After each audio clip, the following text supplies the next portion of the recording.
Beg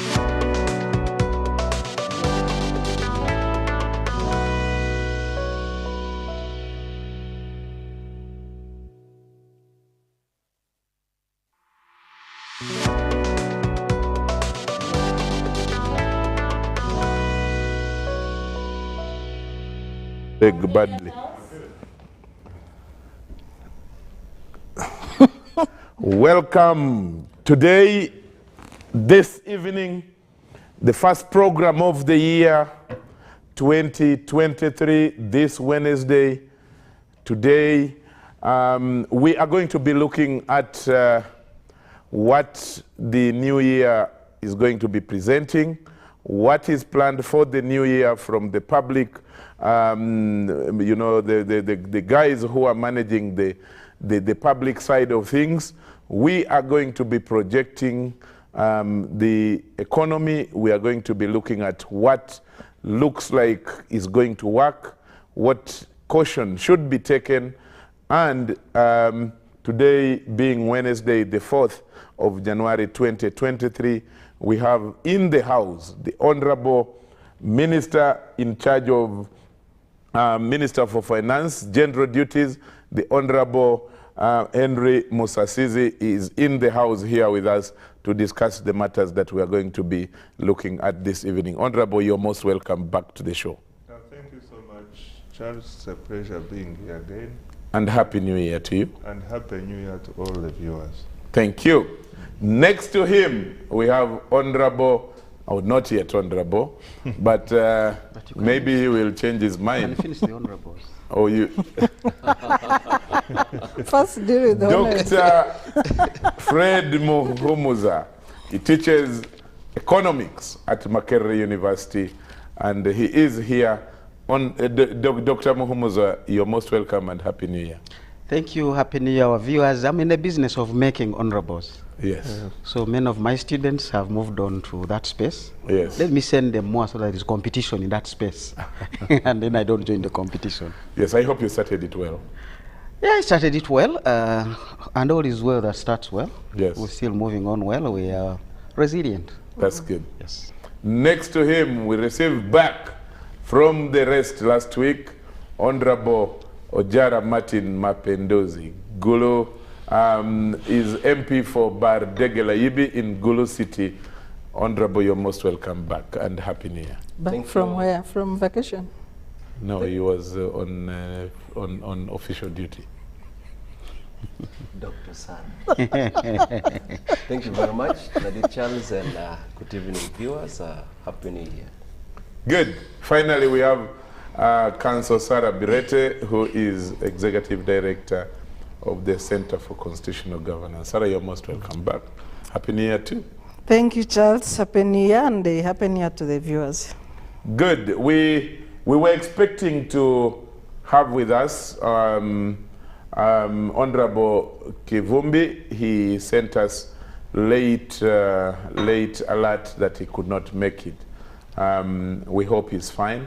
Honorable Kivumbi was supposed to have joined us on this panel to have this discussion today. Let me start with the Honorable Musasizi, the man who is on the spot when we are here. We usually, there are certain seats that we usually keep, and people usually fear them, and one of them is that one, Honorable, that it is the one where you're put on the spot to you know, to focus on attention on you, and today you are on the spot really. For starters, the year ended on some shaky grounds, especially as far as the economy is concerned. Finances were hard to come by for many people, many families. I know that when you spoke to many people by the time the year was coming to an end, many people said we would do a low-key Christmas, we would not travel, we shall be around Kampala, and we will keep it, you know, at that level. And people are beginning to wonder now that there is a new year, is there anything that is going to change? Is there anything that changes actually? And shall we see the kind of hardship that we left the 2022 with improving, or it will get worse? It's important for us from a finance perspective. What is your view of the same? Okay, thank you so much, Charles. Today I'm ready. I'm ready for the hot seat. There are 2 bottles of water beside you. And Police is saying fire extinguishers must not be. They have put tea, which is hot, And you on can his see left, I'm, and then water on the right. On the right. and you can So that see you can I'm, cool I'm and, comfortable in yes. the hot seat. But that aside, yes, I want to congratulate all Ugandans for successfully coming out of 2022, which has been fundamentally a hard year both ways, in terms of managing the economy itself, in terms of incomes of the people, and in terms of making everything remain alive. It has been quite a tough year. We've seen a number of global events which have direct impact on us. We have seen a number of internal shocks which have also had a number of adverse effects on us. But that notwithstanding, our economy has remained resilient. I want to use that word. And looking into the new year, we expect our GDP to continue growing substantially, and we expect the macroeconomic fundamentals to become positive. And once this happens, definitely these things which have been disturbing our people will a little bit relax somehow. The biggest shock in the previous year, which still exists now, was inflation. The general rise in all major basic commodities, ranging from soap, sugar, fuel, etc. But we are beginning to see some positivity. For instance, yesterday I checked in Kawale, the pump price for petrol was 5,400, and for diesel was 5,670. This is a slight reduction from where it was 3 months ago of about 6,500. And we expect it to go further down as we continue in the new year. So what this means, we are likely to see the transport costs going down, among many other multipliers the fuel brings. Also, in terms of inflation, in October we were at about 10.7%. Now we are at 10.6. We have been stable there for quite some months. And we expect that this inflation will come to about 8% And subsequently, by the time we cross the next financial year we are planning for, we are likely to see it around in the range of 7%. And the medium term, we'll see it back to the normal levels of 5%. This is a very good indicator. But what is bringing all this? How we as managers of the economy, we are focused on the basis of the economy. We must continue improving agriculture. We saw in the year, if you remember, drought caused famine which killed the people, particularly in the Karamoja area and some parts of the eastern Uganda.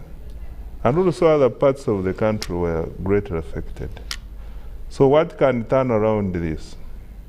We are beginning to refocus our budget to respond to some of these interventions which directly respond to making our economy perform better. Irrigation is our priority. Efforts that improve the household income of our people remains our priority. In this year, we must really see the parish model take shape and being implemented. We must focus on the industrialization agenda, particularly manufacturing to create jobs. There are many jobs in the services sector. We must continue improving our tourism to make it bring the desired jobs, and also the foreign earnings it brings, etc., etc. So there are a number of efforts, and like I said, the economic outlook is positive. All we need is to ensure that we keep working on those aspects that make our economy resilient, so that we can be able to achieve our desired targets. Thank you very much. Dr. Muhumuza, the economic outlook that the Honorable Minister talks about, he refers to especially, importantly, the things that must be done in order to refocus the budget. Do you agree that those are the must-dos and that those can actually, anchor well the economy as we start the new year? Yeah, thank you very much, and thank you, Honorable Minister. He's laid a good foundation of what actually are the descriptives of what you would see. The turbulent waters are beginning to calm down, as you have indicated, in terms of anchoring the economy. If you talk about the voyages on the sea, if the storm is coming down, you want to say, am I closer to the shoreline that I can actually dock and move on, or am I still deep in the sea? Now, going by what we see both at local and global level, it would appear that we are still deep in the middle of the sea. We are yet to see the ground where we can dock and get some relief. What do we mean here? One of the things is the inflation has come down. The bulk of the factors driving or stabilizing that inflation are partly here but largely out there. And they can always come back, they can go away. Now, some of them may not come back, but that is also a dangerous thing. Because one of the things lowering the demand for oil from the $120 per barrel that we saw in the middle of the year to now about 80, 85, to bring those prices down, is because of the projected and anticipated recession of the global economy. There is going to be less demand for oil, and there is already less demand for oil. Now, a global recession is not good for us as well, because it will also drag us down. So it's like really you are getting a good result on one side, but the real outlook is not very nice, because we are headed for a recession, and for some people, they think it will take another 2 years before the global economy recovers. So you want to begin to say who is going to be hit most by this recession, and what does that mean to the Ugandan economy if the global economy is slowing down. So you want to look at our enterprises like coffee, which we think the demand will continue. But if there are any things that we consume or what we sell and they are going to be affected by the global recession, then you want to have a concern there. So that's the picture you want to pick of the outlook. The other part is we know that there has been some increase in the production of oil, but also we had the negotiated resumption of export of wheat by Ukraine. You know, the war in Ukraine and Russia, between Ukraine and Russia, is really like two brothers fighting. You hear they have bombed each other here, then they have had an exchange of prisoners. Then they say, okay, now you can sell a little bit of that wheat. Now, this made ease for the global kind of wheat situation and cooking oil.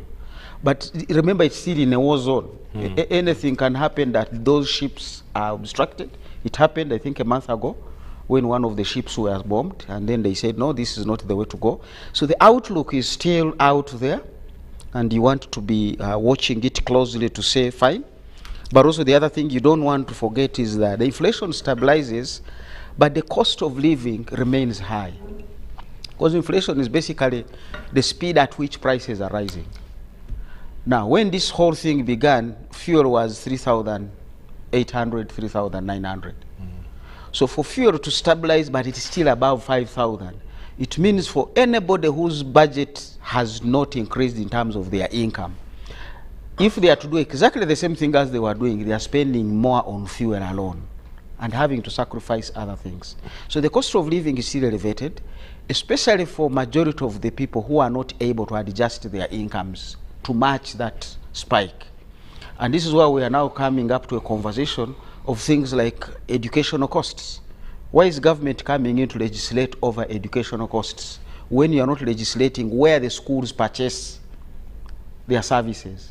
Government has just increased the salaries for scientists.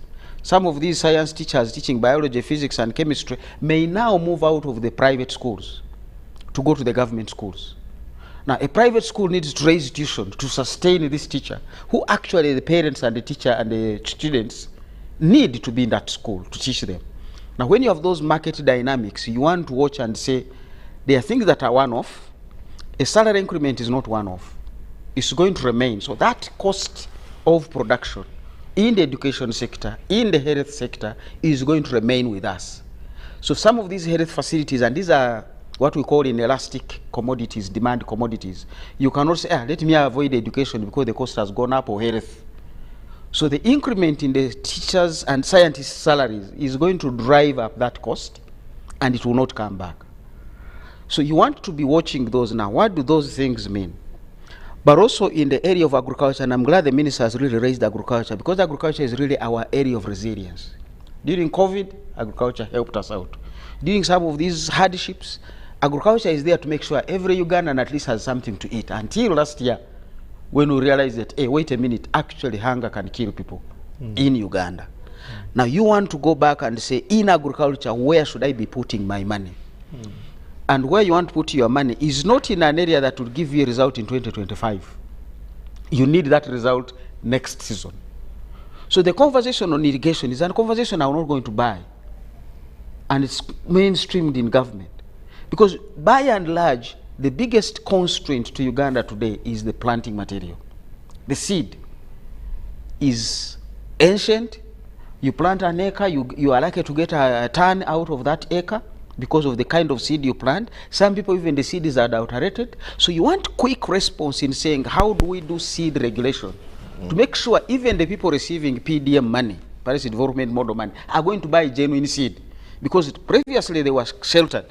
The seed would be provided by government and you could count on it. Now we are giving them money to go on a market that is really unregulated. So you want government to come up and regulate that market. You want government to come up and say, what are the immediate things I need to be resolving? Is it tractors? Now, with an average land holding of 2.5 acres for Ugandan, how many need a tractor? And knowing that the bulk of that is planted with perennial crops, things like coffee. There's places where a tractor can't even reach. You don't want to call a tractor 15 kilometers away to come and till 2 acres. It won't be viable. So you want to get back and say, how do we use the little money we have to get what private sector people would say the return on investment must be the highest and biggest. So I think even as the sea is calming down, we need to be very, very deliberate in the decisions we make to point the ship towards the shore so that we can get out of the uncertainties. The uncertainties are huge, and I'm glad the central bank has flagged quite a number of them. Interest payment is eating an increasing portion of our revenues. So much as the revenues are increasing, they are not going to be available for the minister because he's using them to service old obligations of loans. So if 30% of our revenues is going into debt service, what will be available for the minister to help the schools to recover? Because if the schools can be supported adequately, then people can resort to use part of that money into productive activities of the immediate return. Not that education is not a productive investment, but only gives you a return later. So we are still really plotting out the game, sizing each other. The lion is still in the village. We don't know where exactly it is, but it's not time to let the children go out and play. So I think we still have a lot of things as the year begins. That's really a dim, scary way of, you know. But at least you are alive, the lion didn't eat you. But it is in the village. It's a very strong one. Yes. It scares. When the lions are in the village, you can never do anything. Yes. And you can go into paralysis. Which brings me to Honorable Mapenduzi, you are just in time for bad news from a one Musungu James from Manafwa. And I want to bring him in this discussion. He says, Happy New Year, Charles, to you and those panel members. In 2023, the politicians, selfish as they are, will continue to make life harder because their interest is only on those that keep them in power. Charles, look at the pay for MPs, ministers, judicial officers, and military compared to teachers who earn a meager 700,000. The minister went for Christmas after getting his December salary, yet for us, up to now, no December salary. That is Musungu James from Manafwa. And I want to bring that discussion. Like his name, they have Musungu in there. What does he do?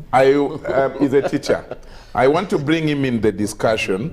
I want to bring his idea in the discussion to help us look at what should we be not doing instead of what the minister and the doctor have tried to prioritize, what we need to be doing. Now, this is what we should not be doing if, and this is, I think it is not new actually. It's something that kept coming back, that, you know, cost of public administration, and I want us to look at it broadly that way, that the current cost of public administration is too huge for Uganda to manage. It may not actually, he gave examples of politicians, but it may not actually be just politicians. There are many other things that are high and skyrocketing and all that. Your take, Honorable, in terms of the outlook. First, I want to appreciate the gentleman who is his name. Musungu. Musungu. Daniel. Exactly. I want to thank him for expressing, you know, his opinion. Musungu James, sorry. Yes, James. Exactly. And that is an expression that is not just doing it as an individual. Yeah. That is what many Ugandans think and feel. And it's not coming, you know, from nowhere. It's because of the difficult situation, but also partly because of sometimes seeing people in power being less responsive. So I am not going to, it's good to express such opinion. That will make me link what is said to what the Honorable Minister talked about. I want to agree with the Honorable Minister that our economy grew. The experts like Dr. Muumuza are indicating that the economy grew from about 3.5% in the previous fiscal year to about 4.6% in 2020. And looking back, when you look at the effects of COVID-19 and the fact that the economy was fully reopened in January, I think the growth rate gives a lot of hope, just like the Honorable Minister put it. And actually the economists, again, are projecting that 2023, our economy would grow by about 5.1%. That is the projection. But you see, I want to bring it to what James and the rest of the people think, because there is always a challenge in trying to relate what the statistics say and what is actually on the ground. That is where you find the contradiction. Because much as the economy is said to be growing faster than expected or anticipated, the situation on the ground remains extremely challenging to the common man and woman down there. And that is where the figures somebody would think are lying. I will give you an example, Honorable Minister. Just like James put it, much as we think our economy is growing, I kept on seeing letters being written by chief administrative officers from different districts. Today, social media has made things much easier. So you see a letter from one district saying, you know, this kind of cadres will not be able to get salary for this month. And you wonder what is going on. And then the other part, URA is reporting, you know, over-performance, that we have performed above, you know, target and all that. So things have been tough, and things are likely to continue being tough. Now, when you hear someone saying, you know, politicians are putting a lot of money to their salary and all that, to me, generally, there is need to look at the welfare of the people who provide services to this country. Irrespective of the level, we need to look at that and create some kind of standard. And that is the position we have brought in Parliament, that this country needs to set standards, clear measures where salaries are given in a manner where, you know, one sector does not feel less cared for or isolated. And somebody may think the politicians are being paid a lot of money. I'll give you an example. When you go to a district local government, Charles, a district chairperson is paid about 2 million shilling, about 2.3 million shilling. About 2.3. Before tax. And after taxation, they get about 1.7, 1 point something. True. And then you look at what the district chairperson is required, the burden is required to carry. Fuel is there, everything is there. Now come to members of parliament. You see, there is one thing in this country where people think members of parliament are paid a lot of money. But that is a misinformation. Because the monies I hear people talk about, when you begin to critically look at what members of parliament actually get, and then look at the amount of responsibility they carry. The challenge we have here in this country is that members of parliament right now have turned into have turned themselves into people who are providing services that actually government should be able to provide. Members of parliament are buying now ambulances, they are paying school fees, they are doing that. And now, this you cannot blame a member of parliament for not doing, because what if you have a community that is extremely, desperate, need help? You cannot run away from that. Somebody may think members of parliament are doing what they're not supposed to do, but look at our background, look at the society we come from. The society we come from requires that each one of us takes responsibility in supporting what the community needs. And so when you look at how much members of parliament have to carry, the burden they carry, and then what they're paid, it's something we don't need to talk about right now. So the problem is much bigger than that. It's general, and we need to very systematically create ways of dealing with. So do we have to only talk about teachers? No. Recently I had a meeting with chief administrative officers and technocrats in the local government. Some of them are saying, look, you are paying a teacher more than a DO. And so, their morale has gone. You are paying somebody, a junior staff, more than the cow, the chief administrative officer. These are things we have to deal with, because otherwise we will begin to create, just like an impression has been created, where some people think they are less important. And I think it's not about who is more important and who is less important. It should be about creating some level of uniformity and some level of standard where people are treated fairly. May not be, we cannot solve all the problem, but there must be that sign of goodwill. Now, the Honorable Minister said for 2023, there are steps that should be taken. I want to agree with Doctor. Putting a lot more effort on agriculture is a good strategy. It will definitely help in solving a lot of problems. But I also want us to look at some of the interventions and whether we are going to do the same thing. Last year and the previous years, we have been talking about irrigation. There are quite a number of irrigation schemes that were meant to be established. There are others that, the construction work had started, like there is one in Agoro. How do you pump a lot of resources and abandon a project that can turn around a story?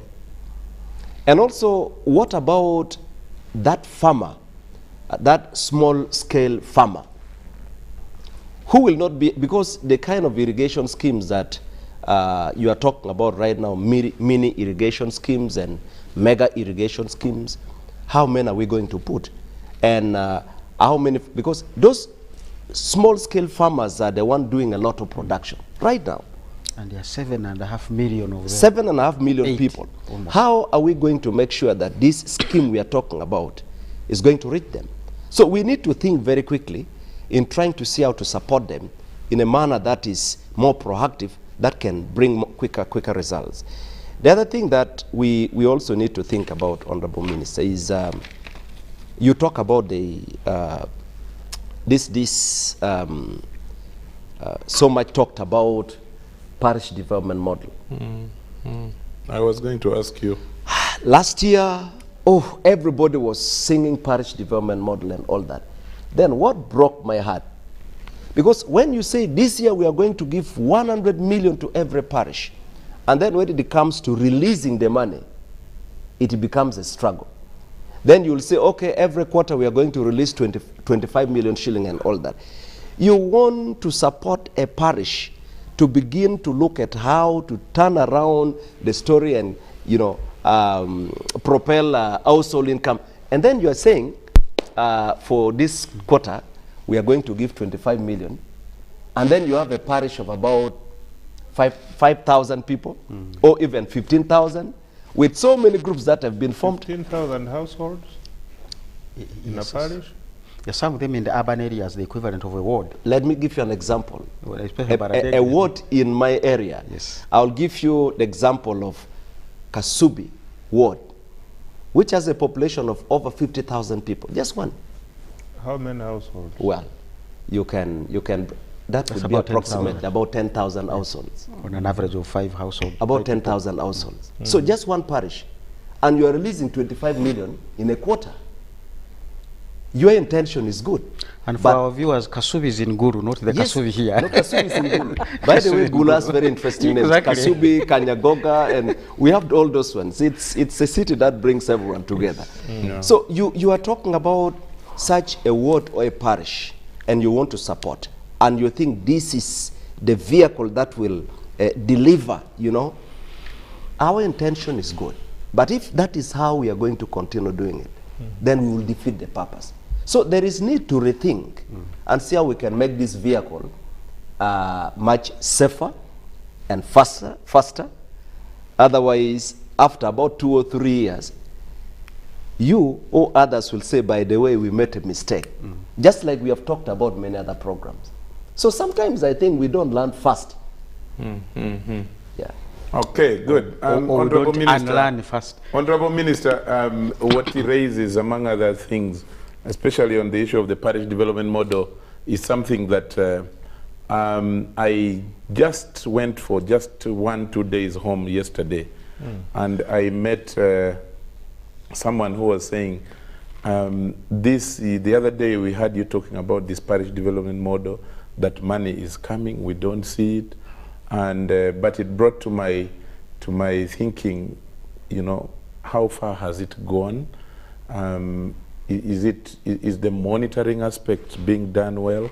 Is it still about mindset change and all those 7 pillars, or has there been a change in trying to just do financial inclusion alone or something like that?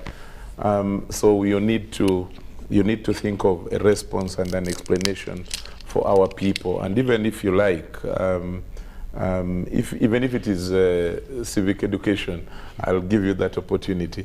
Okay. But Sarah, there is an aspect of the pilferage, the issues of accountability, issues of you know, sticking by you know, implementing what has actually been planned by government, and then the gaps in there.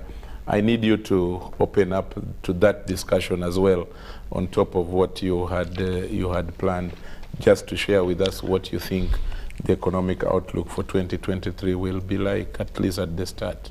Yeah, thank you, Charles. I think our biggest challenge remains what Honorable Mapinduzi has talked about. How do we translate paper economy into real economy? If you hear people talking about Uganda's economy, you would think we are doing fantastically, okay. But what are the lives of the people? What do they say? And how come there is that disparity between what is on paper and the real lives of Ugandans? Generally, Ugandans are struggling. If you look at the recent report by UBC, people who are below the poverty line are increasing, people who can't afford a meal a day, people who are surviving on 1 meal a day. I think 60% households now survive on 1 meal a day. People are struggling. If you look at reports from schools, many parents who are failing to meet their school obligations for their children are increasing. So what economy are we talking about in practical terms? Now government agencies are unable to pay salaries on time, something that I'm hearing about for the first time in my adult life, that the government can fail to pay salary. I will respond to that. Yes. So we have this kind of economy in our real lives. Many people during Christmas, there was no much excitement in shopping, and maybe understandably so, given that we are coming from COVID and then the international shocks. But what economy is doing better on paper vis-a-vis the lives of the people? I will raise a few concerns broader on the economy. First one is a reference to the state of the economy by Bank of Uganda. This week, I think a few days ago, they report about deficit balance of trade to a tune of $545 million. They report about increasing lending rates, of course, after increasing the CRB to control inflation. And how does that affect business? The report also talks about shrinking reserves. I think in the last 3 years, our reserves have almost reduced by half. And what strategies are there to deal with that? The report also talks about we are still in the double-digit inflation. If you look at the recent IMF report on Uganda's economy, and broadly the report has big highlighters that we should focus on. First is the warning on debt service costs. And if you look at the report on sub-Saharan Africa generally, the oil-producing countries are given higher debt, almost as double according to IMF report. The rate at which oil-producing countries borrow is double in sub-Saharan Africa as compared to other countries in the region. And the oil sector should open, Uganda is opening the oil sector, and I think we are launching the first drill in this month, according to the report that I saw in the Kingfisher fields. So how prepared are we to build buffers? Or how prepared are we now as an oil country? Especially drawing lessons from Ghana, but also this highlighter that oil-producing countries borrow at a higher rate because of the nature of the volatile oil prices. So are we going to be borrowing at a higher rate, especially given that we almost borrow half of our budget? So if we are looked at as an oil-producing country, are we going to be borrowing at a higher rate? Are we able to service those debts? In the next 3 to 5 years, the old debts are likely to mature. And we are dealing with a situation of reducing reserves. How are we going to pay the debts that are likely to mature in a short time from today? The third highlighted issue in IMF reports is climate change. The report states that most countries that are vulnerable to climate change are often those least able to strengthen resilience because of the budgets are burdened by debt. In the last year, we saw situations of extreme famine in Karamoja, floods in Mbale, Kasese, and other incidences of climate change. Recently, the Mbale Bridge collapsed after 4 days, and we have impassable roads, impassable feeder roads, almost in all parts of the country. How prepared are we to mitigate effects of climate change on the citizens? And what is the impact of this climate change on the productivity of the people? And how does it affect the budget and the people's livelihoods? And then, of course, our nature of prioritization of the budget. I know that in the last, as you concluded for Christmas, the budget framework paper was presented, and it's almost at 50 trillion, 49.9 trillion. And what are the priorities in this budget? Does it focus on increasing productivity of the people, increasing citizens' purchasing power, or we are still focusing on the same things that are mainly politically driven? For example, in the last quarter, many ministries were buying vehicles. I'm not saying that ministries should not travel, but what are our priorities? Was that an emergency thing to do? Given that even we are not able to pay salaries on time, to pay other duties, and we are borrowing almost on a weekly basis? Are those our priorities as a country? Away from that, you asked about governance and corruption issues. I will take an example of the 3% change that Ministry of Finance did to the budget to send money to Munyonyo, at Yak Factory, and there was another items that were questioned or not approved by Parliament.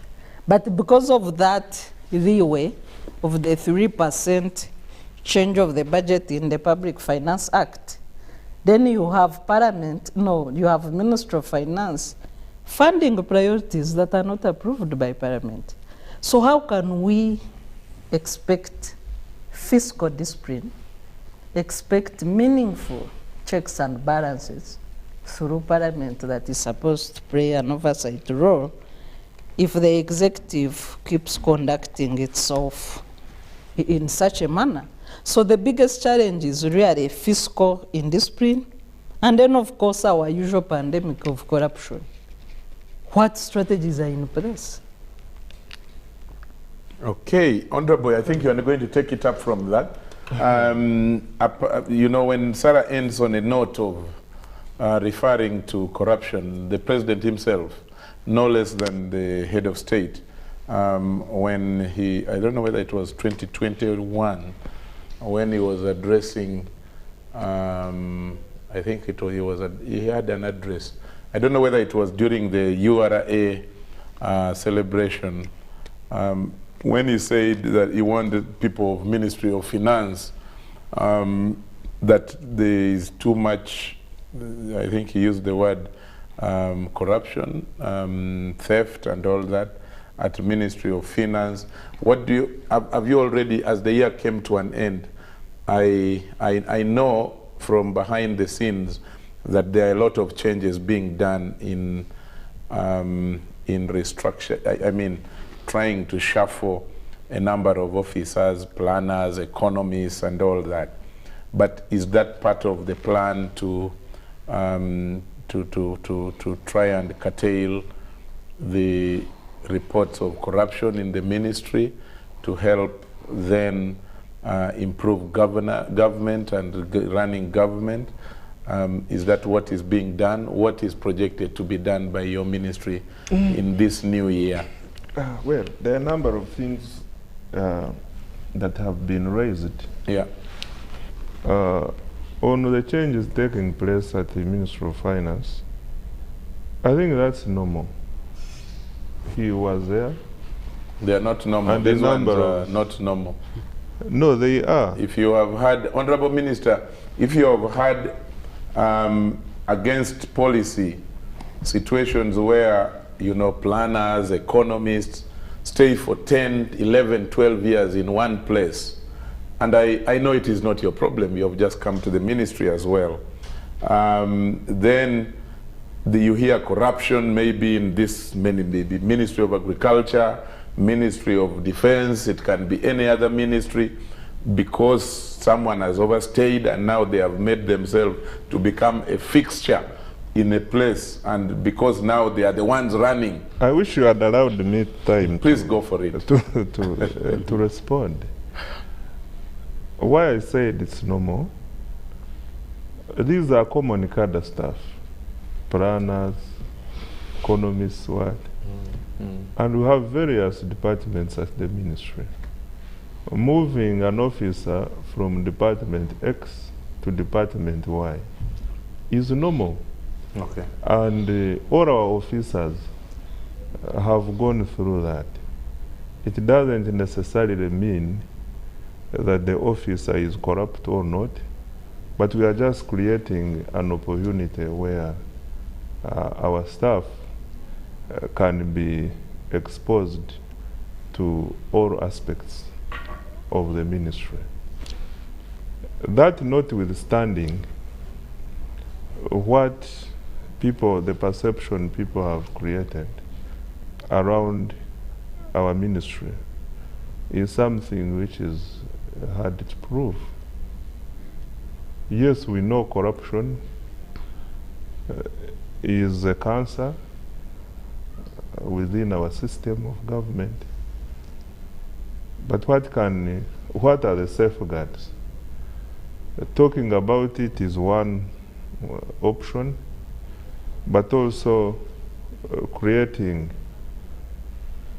systems, controls, and also an environment. When I was growing up, there was a leader whom I heard saying that this corruption people talk about is inborn. You don't become corrupt when you come to government. You are born with that behavior, that kind of behavior. So there is a lot when you want to discuss this topic of corruption. It is something we cannot really just talk about here and then we say we are going to end corruption. I want to go to public interest issues which have been raised. Salary. Salary is a statutory obligation. What does this mean? It means whoever is on our payroll must get salary at the end of each and every month. What happened recently is that we made salary adjustments in financial year 2022-23, and some of the adjustments came after the budget had been passed. Meaning we had to budget for them through supplemental expenditure, which we did. And when we did it, some votes went ahead and implemented, and the others could not adjust their budgets. In other words, they were categorized as having budgeted inadequately. But we have advised all the affected votes and the responsible accounting officers to adjust their budgets accordingly. In December, I want to believe that those who did not get salary was as a result of the failure of some accounting officers to upload the salary on our system.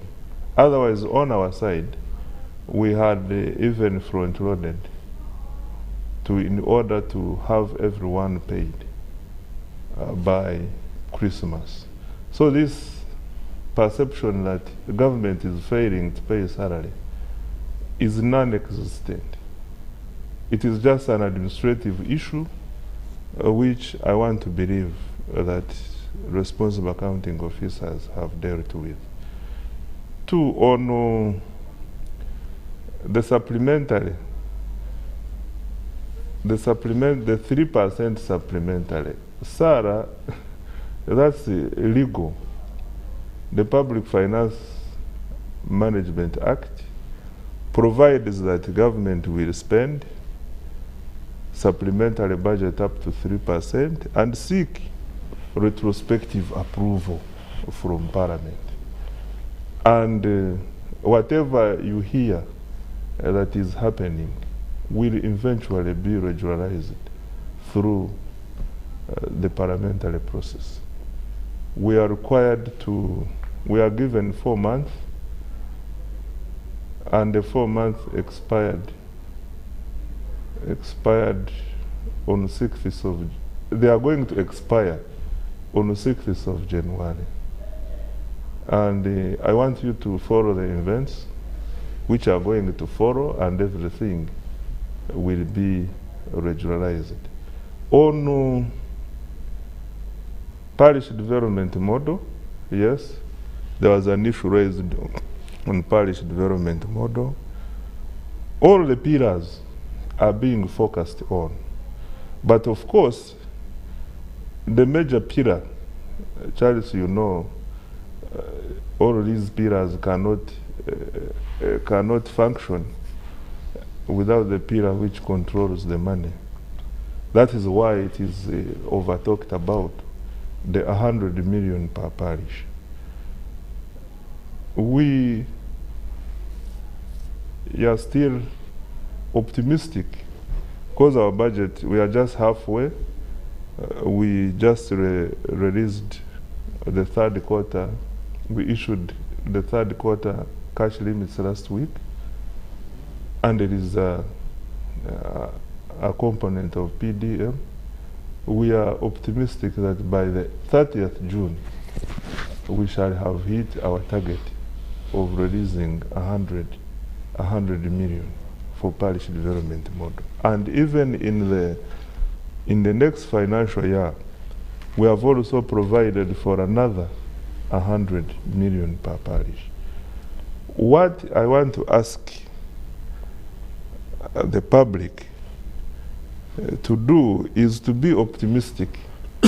There's a lot of pessimism surrounding the parish development model. This is not going to work. This is not going to work. Where is the money?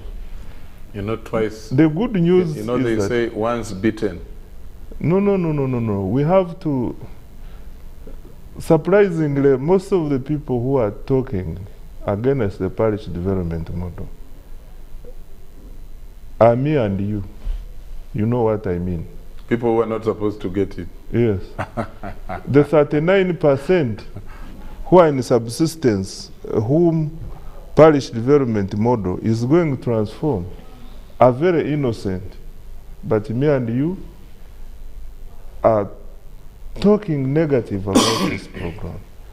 We have made all efforts. At least now, I can confirm that every parish in Uganda which complied with our requirements has 32 million. Okay. Yes. Honorable And the Minister, next step is... Can I just request, okay. Can I request you just for a moment? I need us to go for a break. And then when we come back, I'll start with you to wind up on that point and finalize on it. Then I bring in your colleagues. Also come back on the issue of fiscal discipline and all that, yes, as raised by Sarah. Yes. That's okay. We are here for those discussions. Let's go for a break now. We are discussing the projections or outlook for 2023 from the economic point of view, and we're asking the question, will the economic landscape be better than we ended it, from the way we ended it? Will there be an improvement? Will it get worse? We need to discuss all that and look at the indicators to inform the discussion. Let's go for a break now, and we will be right back.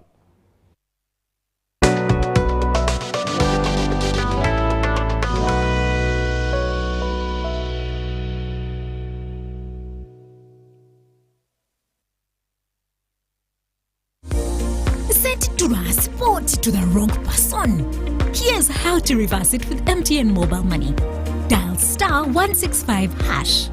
Select My Account. Select Initiate Reversal. You will see your last 3 transactions. Select the transaction you want to reverse. Enter your mobile money PIN, and you'll get an SMS confirmation that the transaction has been blocked from being withdrawn. And that's it. Please note, only transactions that haven't been withdrawn can be reversed.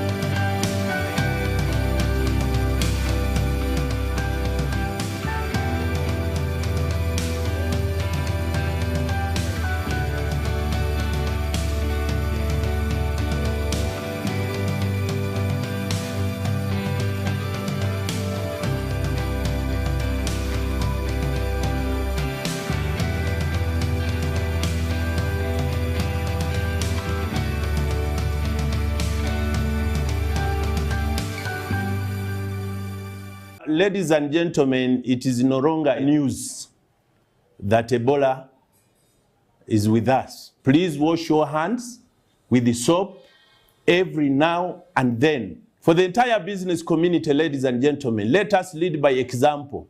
Let us sensitize our customers and let us be cautious. Avoid handshaking, avoid hugs, because it is dangerous for everyone. If you, your loved ones, or anyone else in your community is experiencing any Ebola signs and symptoms, immediately inform the health officials in your area. You can also call 0800 100 066 or text 8500 for free to notify the health authorities. Together, we can beat Ebola. This message is brought to you by the Ministry of Health with support from USAID, WHO, and UNICEF.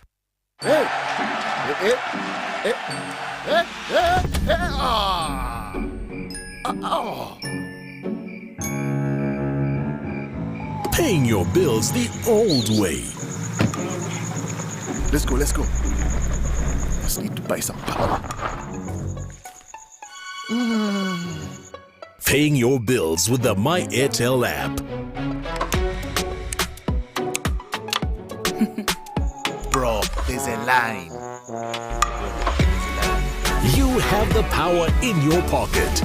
The power to instantly pay your bills hassle-free. Unlock that power with the My Airtel app. Visit the App Store or Google Play now. Oh, you're back. Over the years, we've dreamed to get onto the world stage.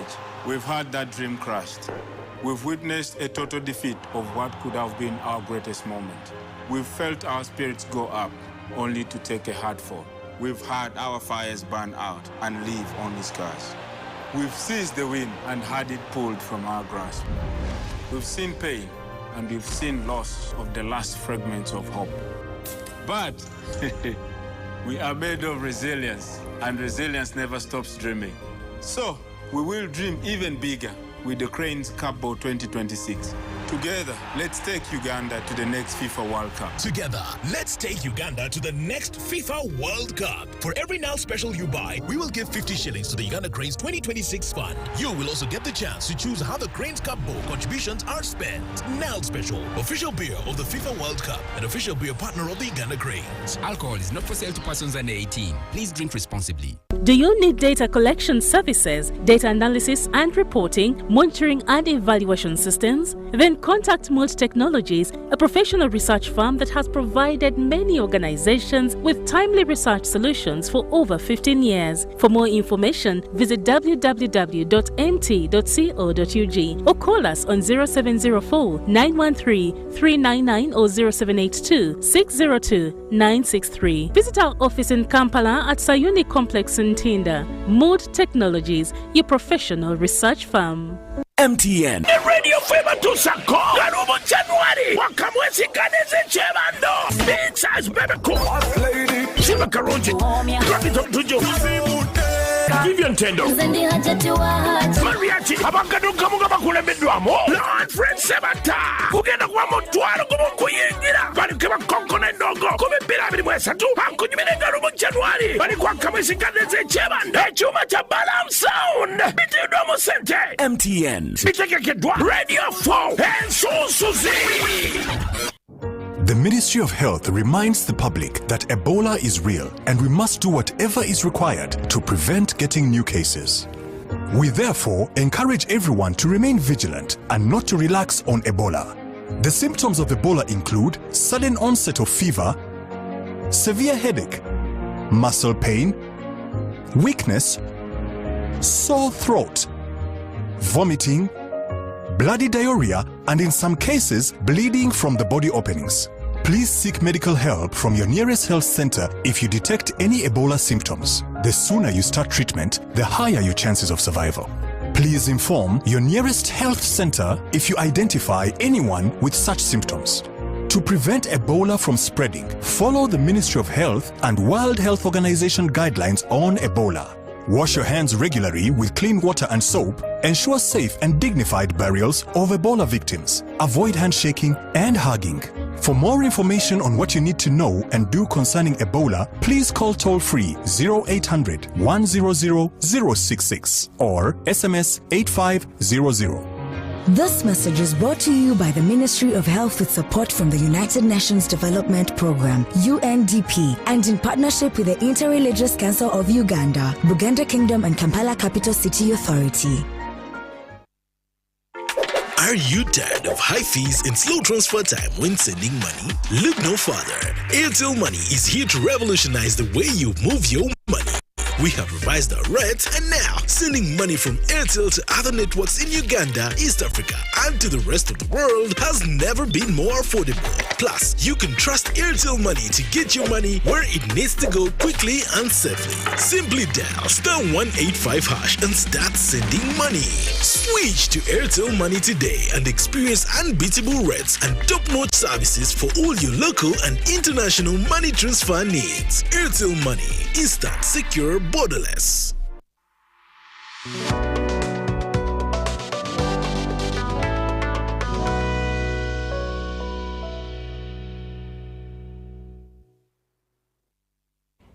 Welcome back from the break. This is Behind the Headlines.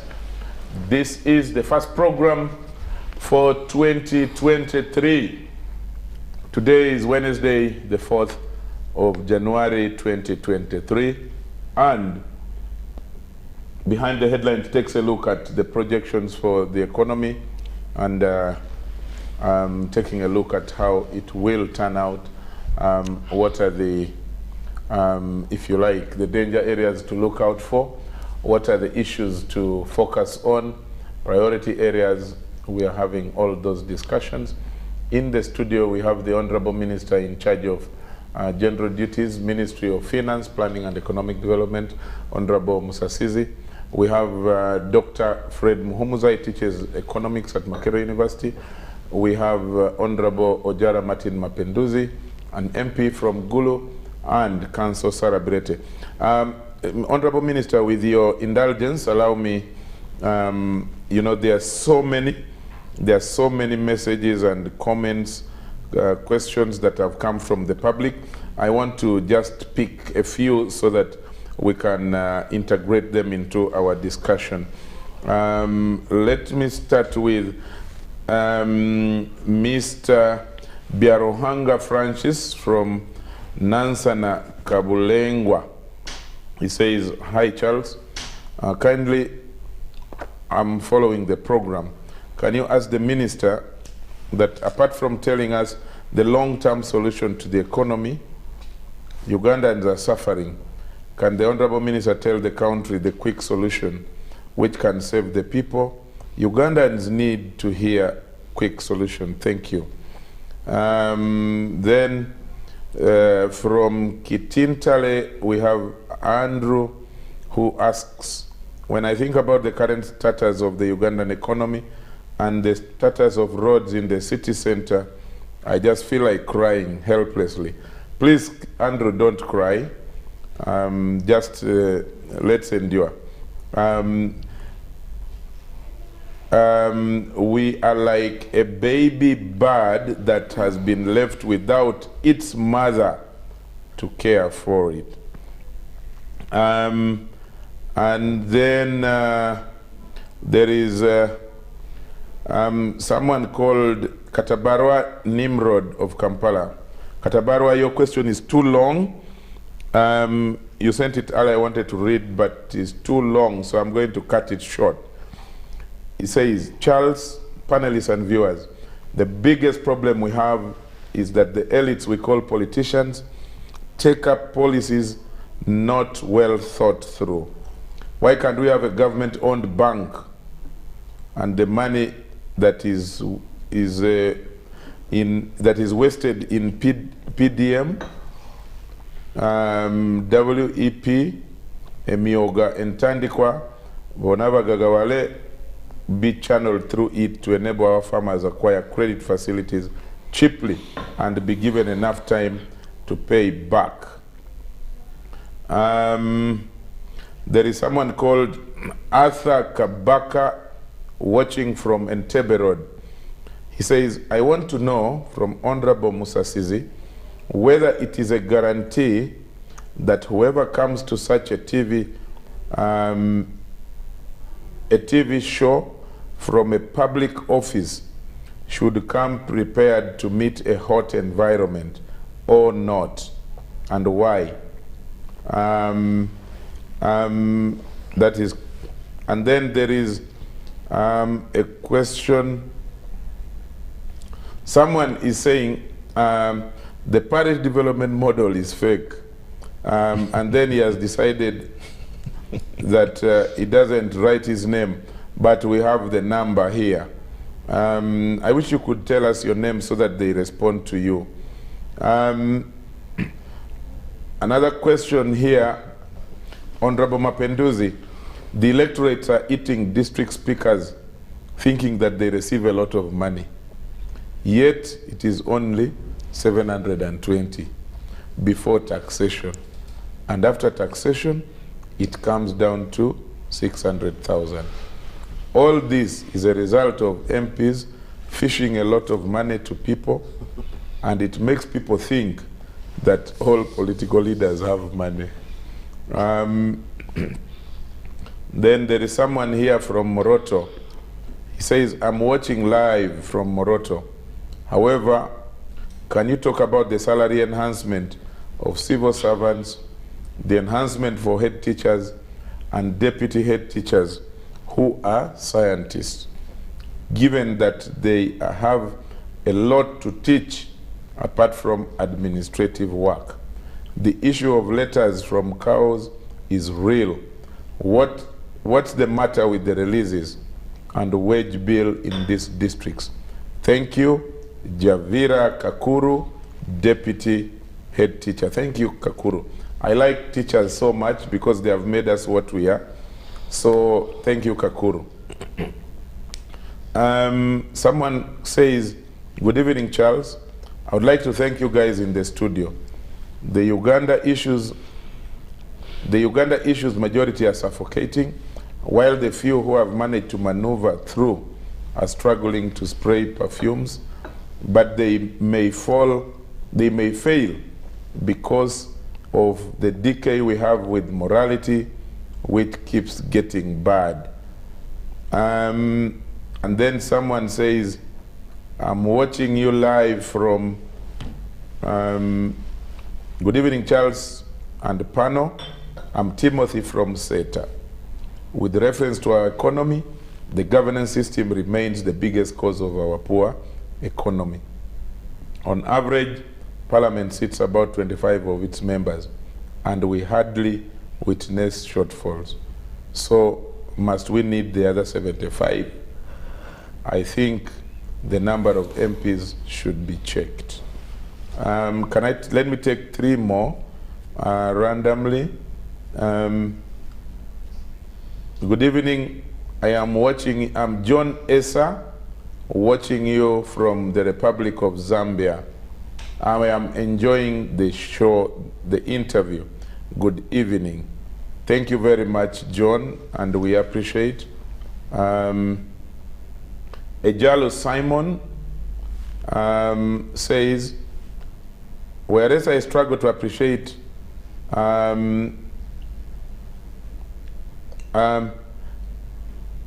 I'm not understanding. Politicians offering services are preoccupied with what government should do is a clear testament of how long that house of MPs have stooped so low. That's from Ejalo. I have paraphrased it. It was too long. Walianda Kalimu Napasio, Chairperson, Youth Busaba Town Council in Butaleja. Most people want to depend on government instead of self-reliance. Let me pick one, final one. The economy of Uganda will not normalize until our leaders start thinking positively. Many of the government officials only mind about their stomach and not the people who voted for them. Honorable Mapenduzi has talked of paying children in school and buying an ambulance for health center. The monthly budget for one minister can buy an ambulance. The parish development model is now a dead project. The government of Uganda has a lot of good projects, but poor implementation and poor timing in bringing out the project. If the government of Uganda wants their project to succeed, then they should leave out politics in those projects. Like I said, there are so many messages. Nonetheless, thank you so much for sharing with us all those messages, your thoughts, your questions, and the comments. Honorable Minister, I'm handing it back to you. You can intersperse the discussion with some of the questions that came, but you had earlier suggested that you intended to respond to some of the issues, fiscal discipline and the implementation, Ministry of Finance and all of that. Yes, I think the first question you read was that we are focused on long-term solutions. I think the one who asked didn't get us well. Some of the actions I've mentioned are immediate and some spare to the long term. So it is not that we are only focused on the long term, we are focused on now, tomorrow, and also the future. Now, Sarah Virete, Council, Doctor, I hope I get it right. Yes. Asked about... she has many titles. Yes, she has many titles. Was asking about our focus. Priorities. Yes, priorities in the budget framework paper. There are quite a number of them, but I will mention like 4 or 5. One is defense and security. We shall continue prioritizing the defense and security because we need peace to have an environment where we can talk about all this we are talking about. Number 2 relates to the question which has come, is on road maintenance. You had someone say that in the city there are a lot of potholes. We want to refocus our priorities to more of road maintenance than road construction, save for tourism, yes, and other roads which have already been contracted.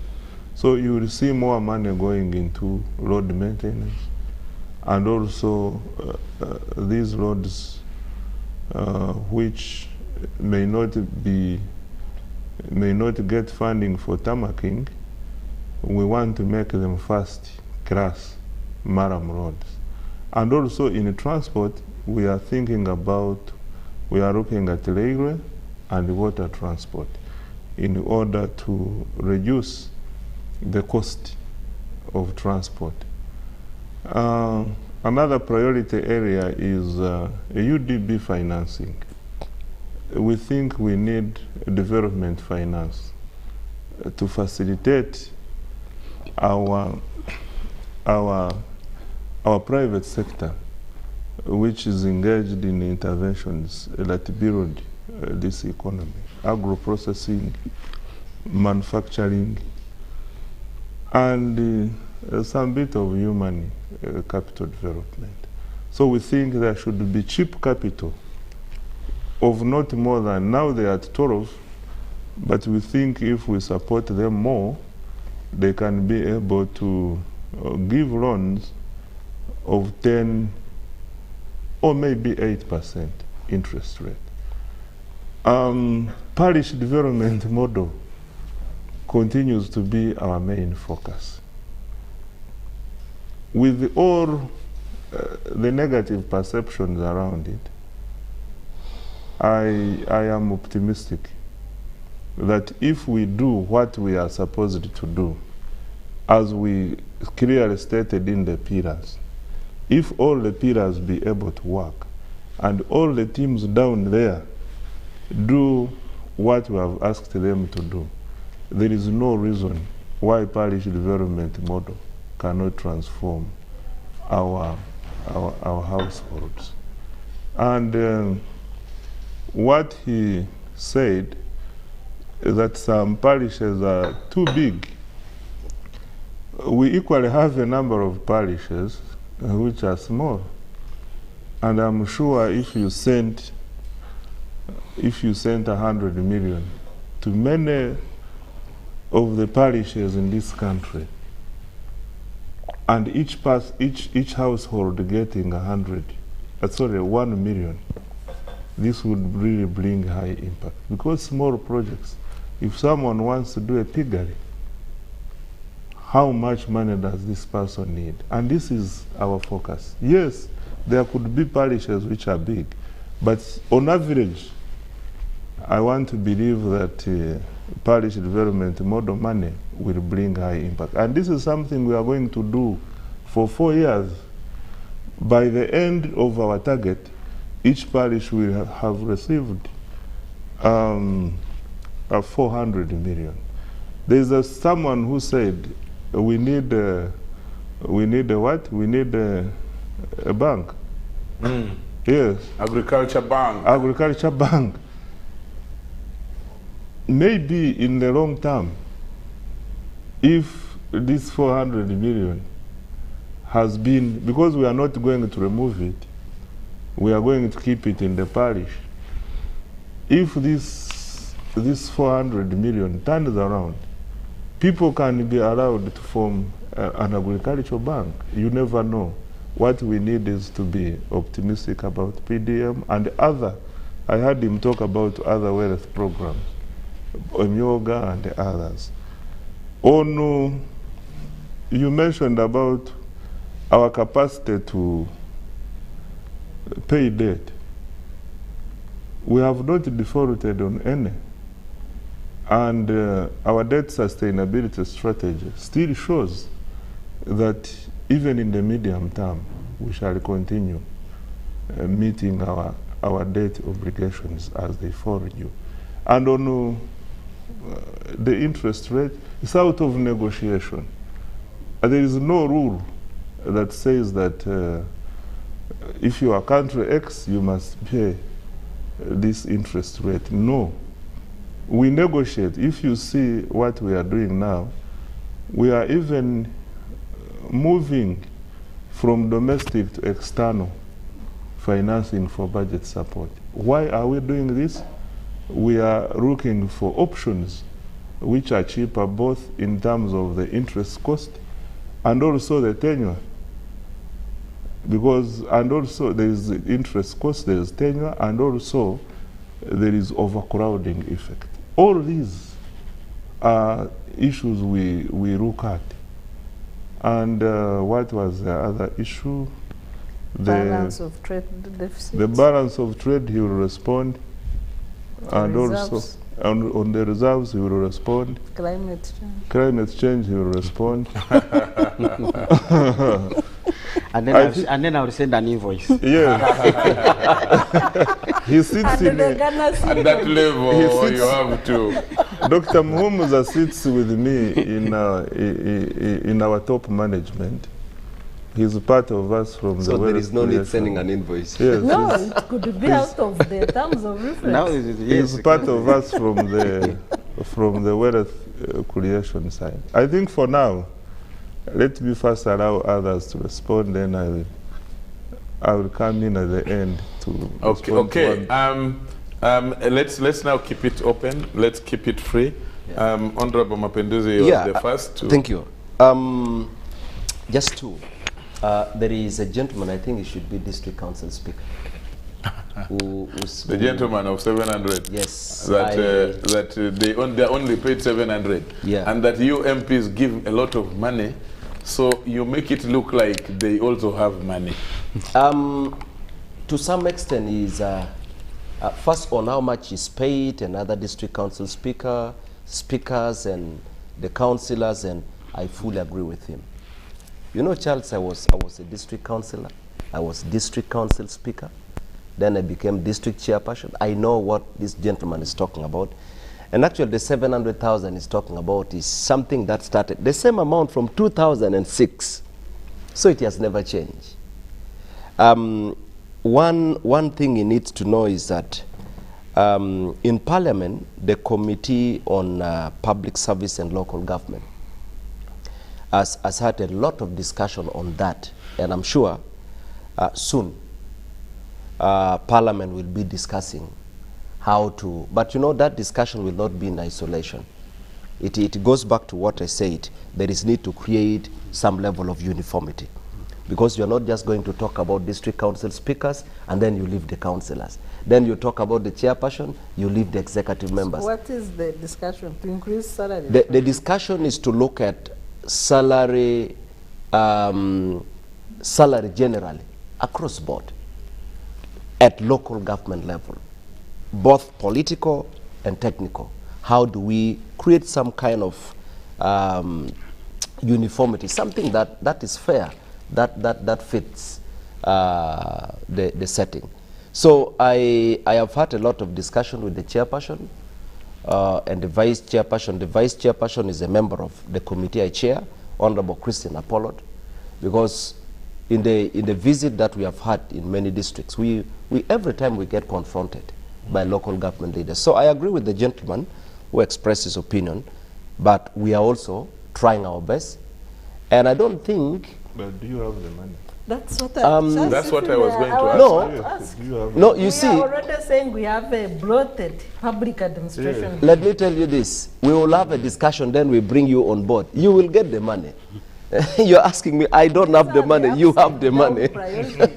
You know, Honorable... We keep the country in debt, political funding, political pressures, without focus on student you see, it's not just raising expectation. You see, and that's why I say there is need to create some kind of standard, some kind of uniformity.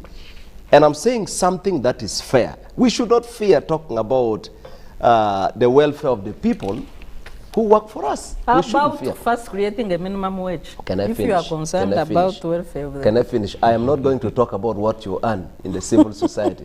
Let me talk about because you even don't tell us, so I don't know.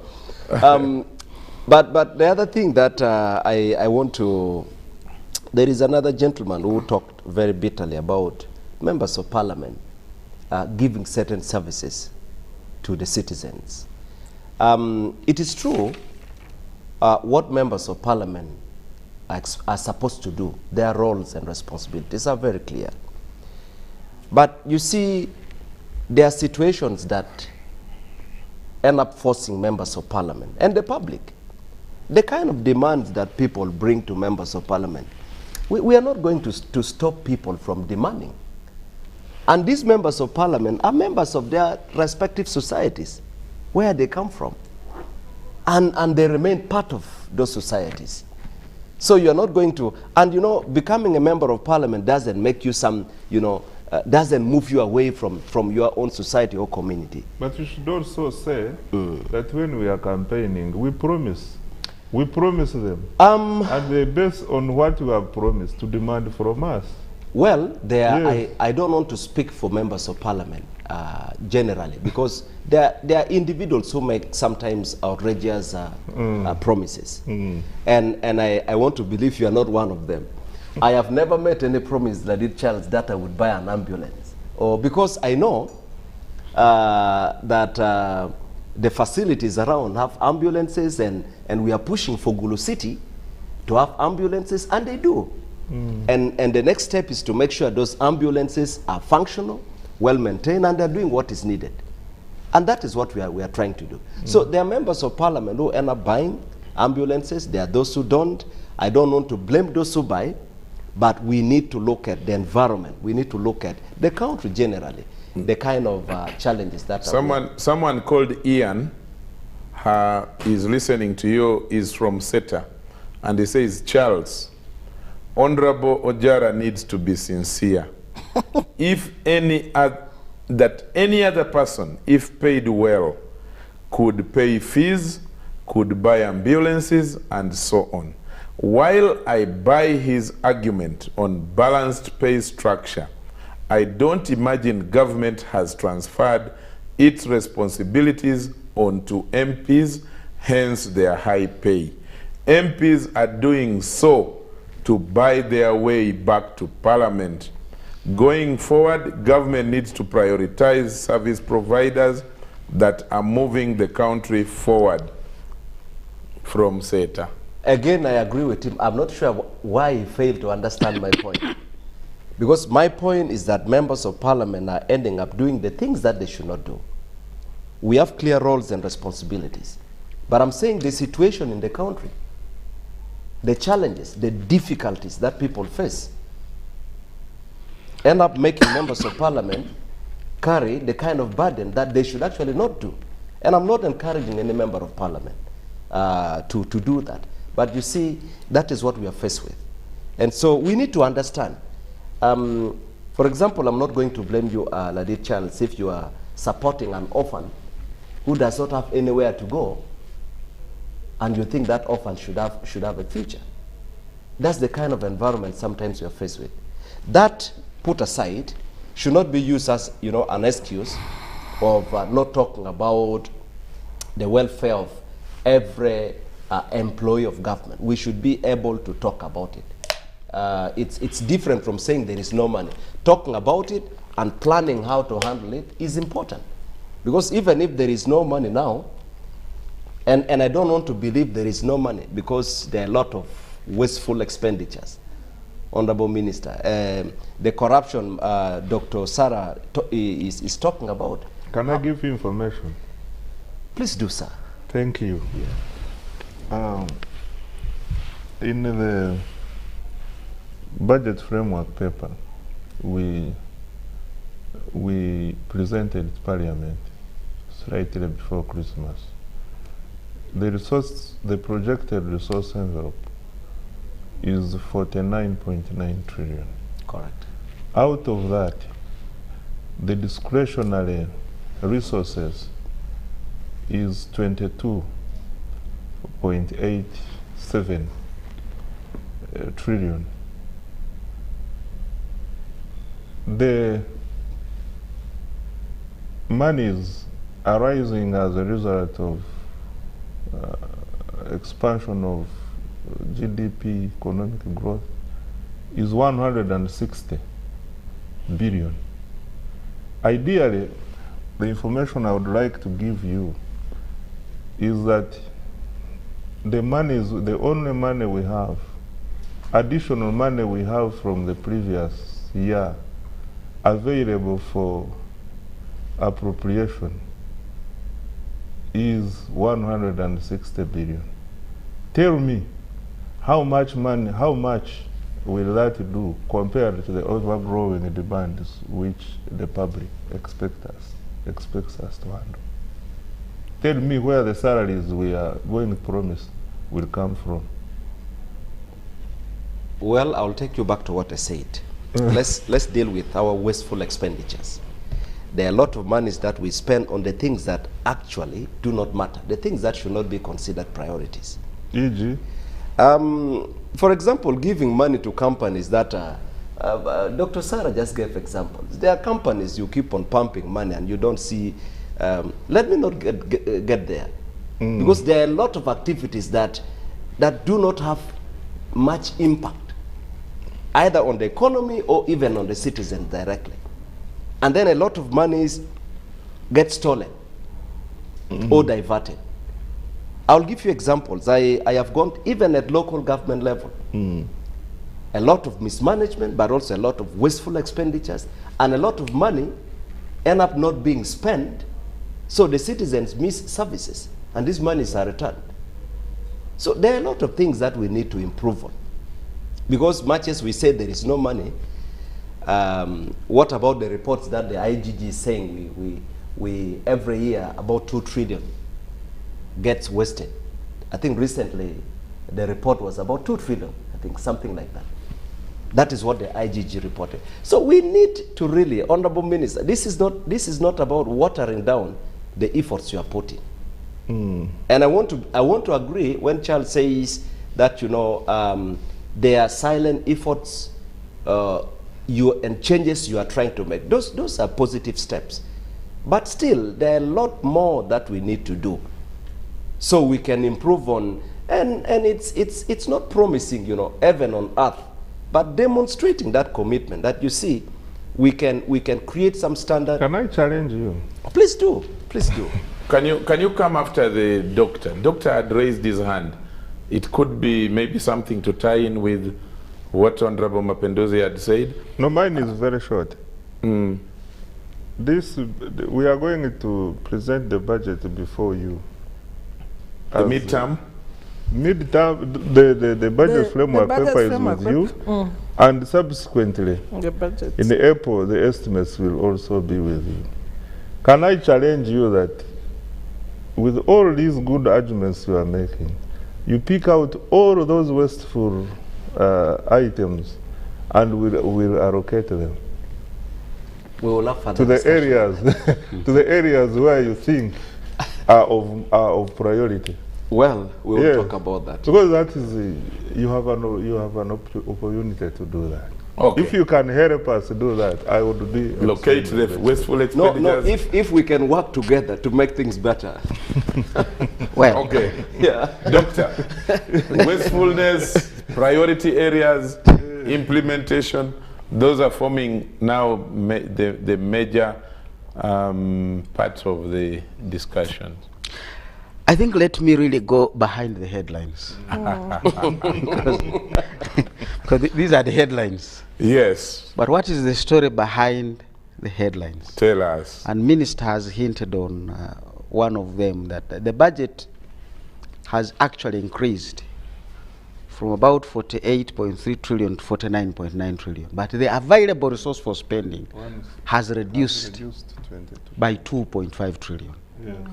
Now, you already begin to see that the story behind the headline is not looking like the headline. That's why the budget is getting bigger, the minister has less money to work with. And yet, rightfully, as Honorable is raising, Mapinduzi, the demands are increasing. We just increased the salaries of the scientists. The arts are going to come. And not just arts, because when we talked about the scientists, people are just keeping the conversation to education sector. These were all scientists in health, in wherever they were. Across government. Now, there are those fellows who are arts in their category, across government again. And that's the story he's raising, that they too are not sitting.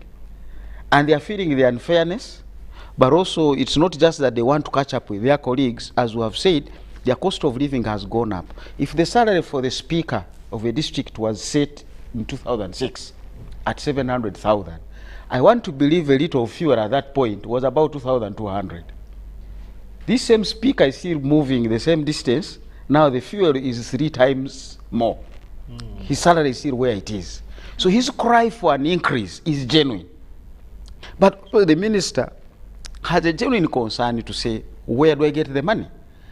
And quite often from where I sit, if there are any savings to make, and indeed we can make some savings, and we can give examples, tough, but they have to be taken.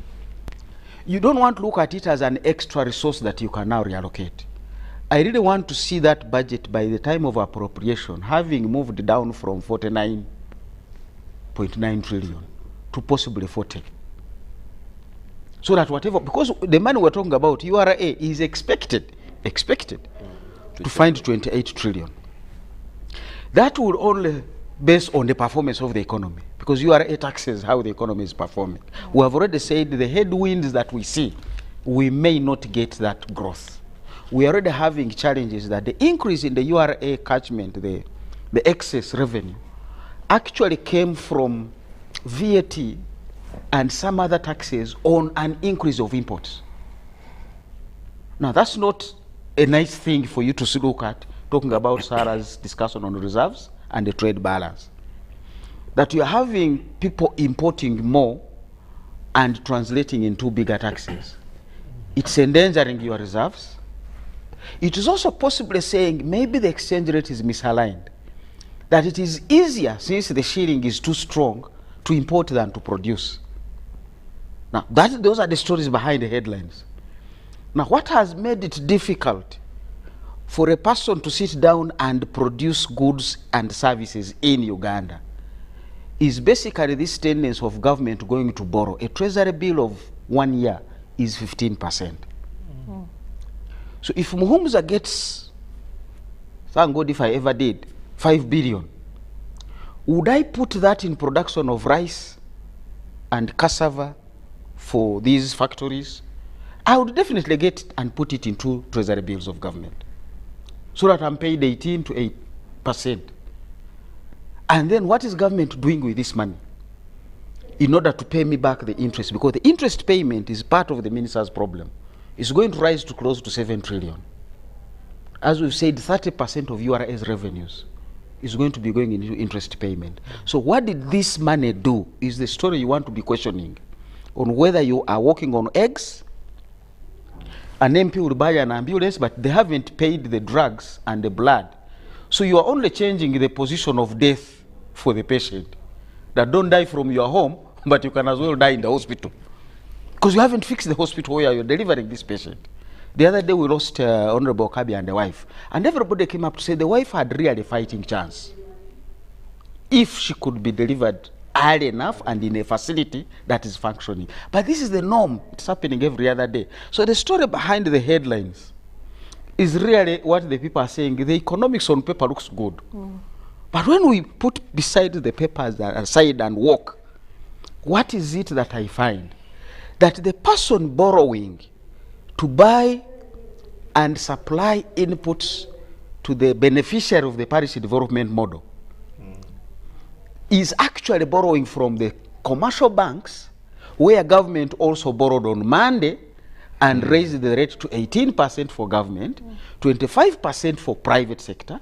Now I have to pass on that cost to the parish development model beneficiary. Yes.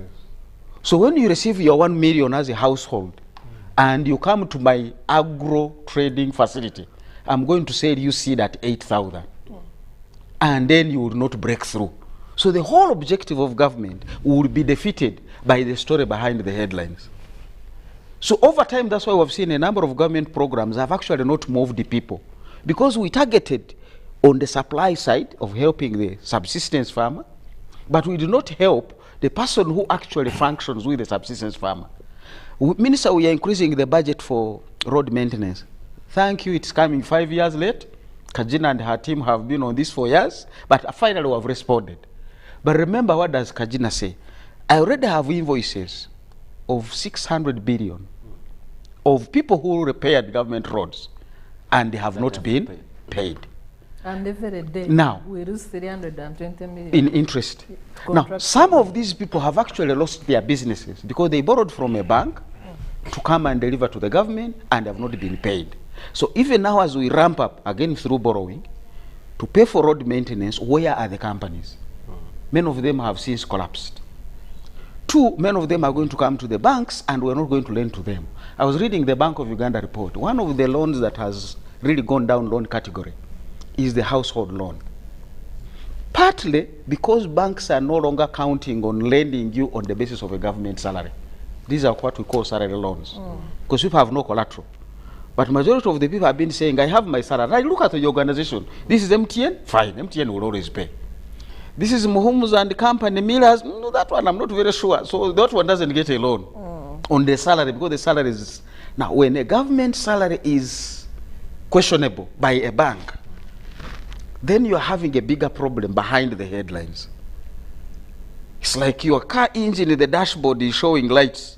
You need to park on the side, open the bonnet, which is what he's saying. Even as we restructure, we really need to pay government employees better. But we cannot just increase the salary of the big government scale that we have. We need to go back to the 90s, retrench first, lay off half of the staff. I don't know who, I don't know which criteria, but that's why we should begin. Now, once they are gone, including ministries themselves, once they are gone, then pay this one. They are with you. Yeah. We can also come back and say, what? Look at reduce also the number of MPs. Yes, we'll get there. Reduce number of ministries. Look at the motto. There are too many. Minister, actually, look at for the MPs, you can have every district too. Yeah. Cities. Look at the motor vehicle fleet. Cut there 558. So can we say 529 currently? Yeah, no, but with the ex officio there are 558. And by the way, we sometimes blame the members of parliament, the technical staff in parliament. That constituency is so big. You hear interns here, you hear people here. So the cost on parliament is not just the MPs. But is this technical is team? the parliament budget expenditure audited? You know, even if you audit it, It even is if you don't audited. audit it, Yes, we is know what audited. it is. It is audited. It is audited. Audited on face value, no question No, on just value just for like money. any other entity. For starters, it is audited. No, it, But for starters, it is audited. We can ask the quality no of value audit. for money. No, but the point is, even the Auditor General's report, when it goes to Parliament, and Parliament demands that respond to the Auditor General's queries, who cares? Life moves on. Yeah. So it's not about whether audit or not. So we need to get to the vehicle fleet and say, government will only facilitate vehicles for commissioners and above. Cut that fleet. But even these now we can say, rather than spend 500 million buying a car, can we lease? Because a lease, you begin to get the benefit of the service, but you have only paid instead of 500, possibly per year, you will be paying 60. Now you are giving minister some flexibility in his budget. But now if you buy a vehicle of 600 million, and then that money must be found in this budget. That's why I'm saying I want a discussion. But by April, when we resubmit the budget, it's not 49, because we don't have the 49. We only have 28 if URA finds it. The other one we are going to borrow, and the borrowing is a story behind the headlines, which will undo all our other projections and expectations, because now the cost of borrowing in this country is too high. I will end with just a simple example. Sugar, to produce sugar in Uganda, a ton of sugar is up to $900 per ton. Sugar from Brazil gets to East Africa at 500. Why should a Kenyan buy Ugandan sugar? And you heard what their president said. Get cheap things around, let's consume them. As we advise. Yeah. So why should he subject a Kenyan to buy a ton of sugar at $900 when they can import from Brazil? He's also a politician at 500. Is it because this is ESC? Is it because they are ETSO in Kenya and ETSO in Uganda? No, politics first. I must preserve my people. So we are no longer competitive, even within the region. And that speaks to our reserves. Why are we having less? And importation is better. If it wasn't for tax, we would all be importing sugar from Brazil. And Yuatiak and Rugazi and Kakira would wind up. Where are the jobs? Where is the tax revenue? And little wonder you are seeing more taxes coming out of imports, because it's becoming completely difficult to produce from Uganda. How do we resolve that story behind the headlines? Is the discussion will begin after midnight, when you have handed us over to our realities on the ground. We are beginning to wind up. Just 10 minutes left for the show, and yet it is getting more interesting. Sarah, someone just sent a message about the burden of over taxation. Yeah, taxation. But what's your thought? What's your thinking around that to the minister, for which we need him to respond? The Ministry of Finance, among other roles, is supposed to also be in charge of thinking through widening the tax base, as they call it, new areas to tax. The PSST, or PSST, has promised before that if there is anything he would want not to see is, overtaxing the same people, especially through direct taxes. Sarah, for starters. Yes, the government promised that there will be no new taxes. But the same government has been taking to public platforms, introducing taxes on the entertainment industry. I think now every creative person has to get a TIN number. There is even a deadline. The sector, which was closed down for 2 years. Increasing the tax base is what government should do, but that should be an action after increasing productivity of the people.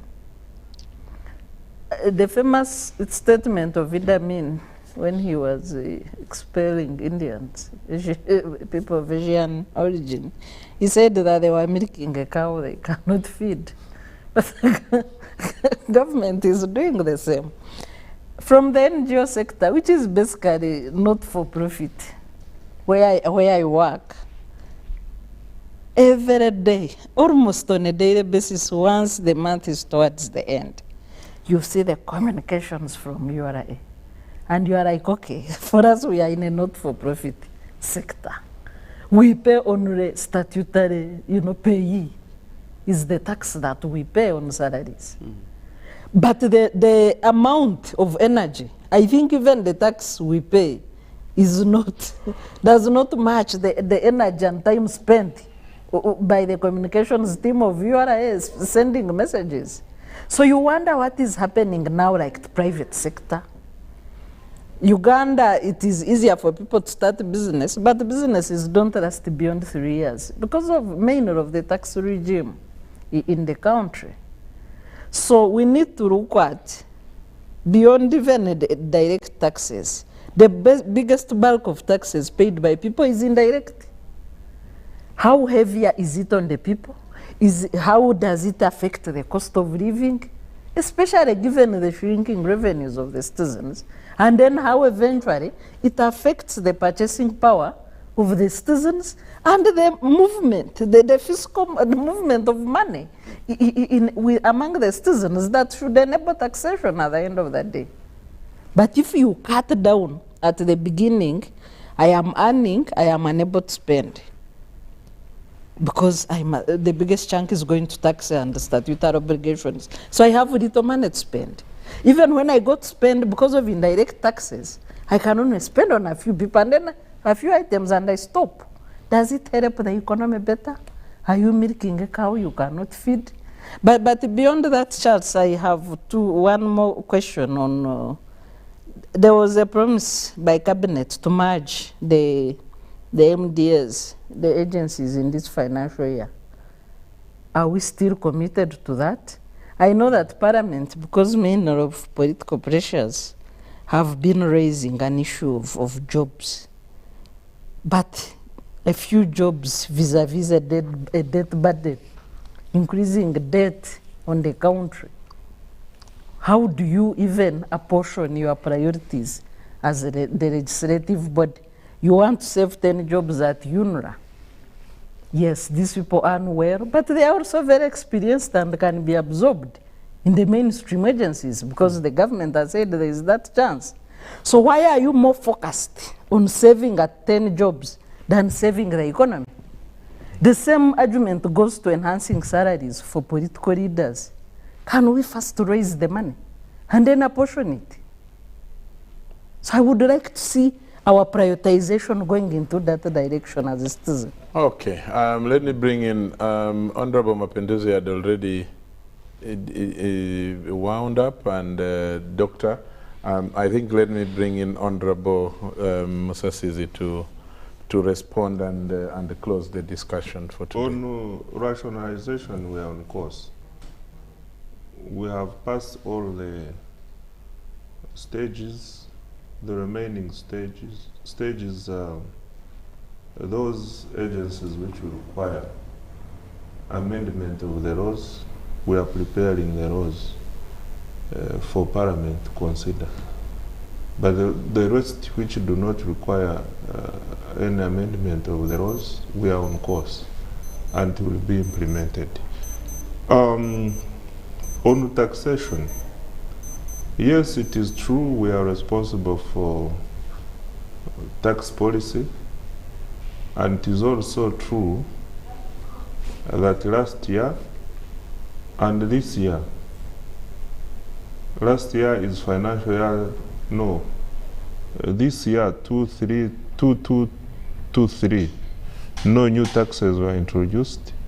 Even 2324, we have committed not to introduce new taxes.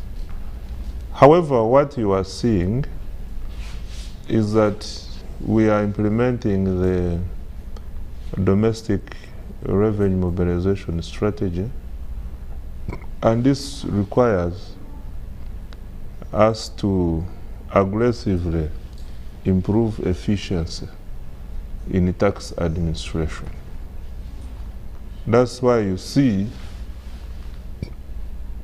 people being asked to register for tax purposes by having a tax identification number. That's why you see every other day URA staff is knocking at your door, checking compliance with all the tax obligations. That's why you see us much more going to register all the properties we have in towns. That's why you see us introducing the electronic invoicing devices. And we have gone further to strengthen audits. I think there are two aspects, especially you people in the civil society need to look at. One is the extent of tax exemptions. Are they giving us the desired outcomes? We think there should be a review. The same way we have rationalized the agencies, we need to also analyze, do an analysis, do a study on the performance of the exemptions we have given. And those which have not performed well, our view is that they should be terminated so that we get more taxes. On taxing compliant people more, yes, this is a challenge. I first experienced it when I was the chairperson of the Committee on Finance in the 10th Parliament. The manufacturers mainly came complaining that when we pay tax, we are taxed more. And also there is URA gives rewards to the best compliant taxpayers. There was a taxpayer in Lira district who was rewarded in one season, and the next season he was closed. Why? Because when he decided to comply, they went for him more. This is the challenge, and it is brought about by the informalities within our economy. Our economy is largely informal, and most of look for shortcuts of avoiding taxes. So all these are the efforts we are making, and they have come with the, of course, consequences. Some people had factored the taxes in their profit because they were not used to paying. In Ichikubo and downtown there, and also in the shopping arcades around town, most of them have closed on account of failing to pay rent. Why? Because now the rent component has a tax element, something which used not to be enforced. So the landlords are now adding tax on the rent, which has made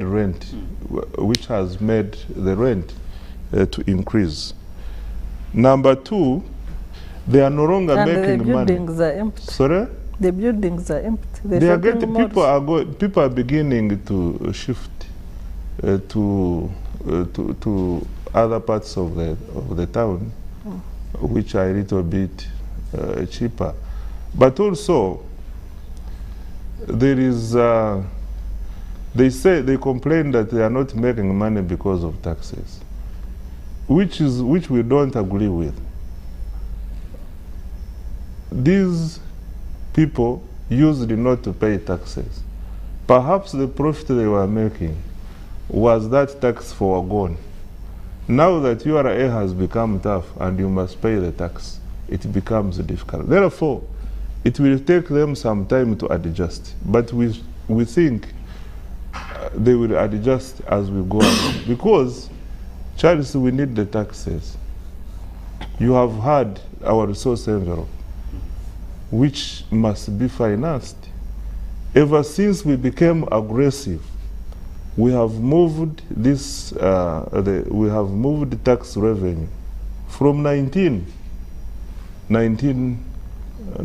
trillion Now the projection for next financial year is going to be 28 trillion, which is good effort. But this is not good enough because our tax to GDP is still 13? We project it now to increase to 14%, but has been stagnant at 13% for some time, which is not good news to us at all. Therefore, we need to all support the effort we are making and which URA is making to ensure that the due taxes are paid. I agree with you, we need the taxes, but you just reminded me that now 2023 has come. I'm going to make it a point whenever anybody from Ministry of Finance comes, I must remind you of our terrible road. Yes. Karuma Pakwach, Pakwach Arua, and then there is Nebi, Goli Vora. We are not going to get tired. And I will talk until you do those roads for us, because we also pay taxes. And we are also part of Uganda. We will do them when we invert the 2 and the 3. So 2023 will be 2032. Yeah? The what? No. That's the reality behind the headlines. We shall stop paying taxes. If you can't do our road in Nebi, we will stop paying taxes. We will mobilize. But indirect taxes, how do they avoid them? That one we cannot avoid. I'm talking about these other ones which are No, direct. we will do that. But Honorable Minister, thank you very much. Okay, thank you. Thanks for coming, and it's a good thing that you came to start us off on a positive note, that we have a lot of potential for 2023, and we look forward to achieving them. And as long as the dynamics work well, we pray that all goes well 2023, so that when we come back here in December, we're taking stock of the good things that we have achieved. So thank you so much, Honorable Minister. Thank you, Dr. Fred Muhumuza. You always make time to come and educate our people, share knowledge. When we invite you, we don't take it for granted. Honorable Mapenduzi and Sarah, thank you very much for your time. It's a service, and we pray that the Honorable Minister of Finance will ensure that this year he keeps releasing money to us as well, so that we can also benefit from the economy in the pocket, and not just hear about it passing over us on paper. The plane went and left you. So. Yes, thank you very much from the entire team here, the technical team, Margaret, Etiang and the rest, producers, thank you very much, and from the entire management team here at UBC, we say thank you, and God bless you all. Good night. Enjoy the new year. Bye-bye.